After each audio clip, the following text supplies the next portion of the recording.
Now, instrumental to raising awareness for this legislation and championing its passage is the co-founder of Lift Our Voices and former Fox News anchor Gretchen Carlson.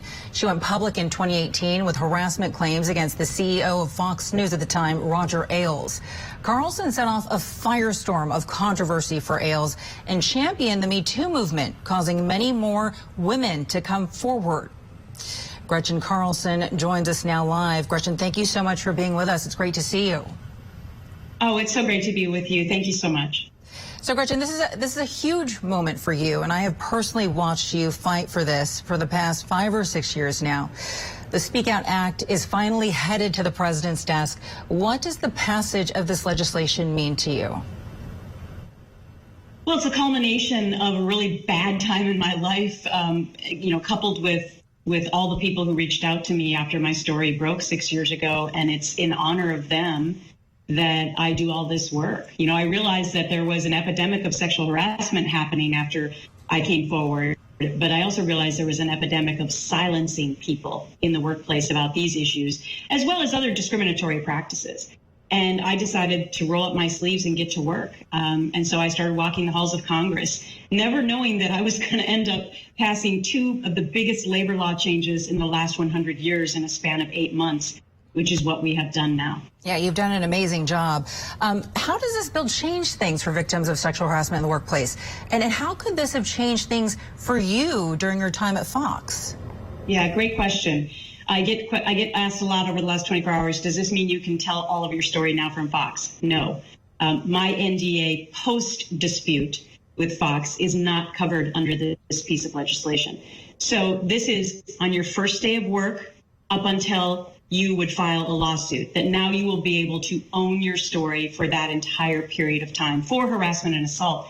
1/3 of all Americans sign NDAs on their first day of work, and they don't even understand that they're not allowed to speak about anything bad that might happen to them on that very first day. They think that they're just signing an NDA to protect trade secrets of the company. And then when something bad happens, they want to go talk about it, and then they're reminded that they signed this NDA. So this law would allow that to become null and void. It's also retroactive in the sense of if you still have an NDA in your contract right now, in your existing contract, and you want to talk about a story that's happened to you, you can now. So even if it's in your contract, that is null and void. This legislation, though, Gretchen, is called the Speak Out Act. And one reason that victims of sexual harassment or assault in the workplace don't speak out is because of fear of retaliation from their employer, from coworkers. Do you think that this bill is actually going to encourage more people to go to HR or to their managers, their bosses, to file a complaint? Mm-hmm. You're so right about the retaliation. And at Lift Our Voices, my nonprofit, we are working to change the culture as well. I often say that passing bipartisan legislation in the most hyperpolitical time of our generation is actually easier than changing culture, and that's saying a lot. But I do think that this is going to inspire people to come forward because this law also involves witnesses. We were very specific in wanting to say that witnesses should also be given the ability to not be silenced, because that can give so much help to that person that feels so alone. What this law also does too is that now people can talk amongst themselves at work about bad behavior. Whereas if they have signed one of these NDAs on their first day of work, before that, they weren't allowed to warn anyone. So you asked me about my experience at Fox. Because I signed an NDA on my first day, I couldn't warn anyone else what was happening to me. I couldn't go down to the next office and ask another woman, hey, is this happening to you too? And you see, that's the purpose of these NDAs, unfortunately, is to make you feel like you're the crazy person and that you're all alone. So yes, I feel like this is going to have massive impact. And most importantly, it has a dual effect of potentially stopping the predatory behavior. Because now the predator knows that you have your voice. And that, I think, will make a huge difference.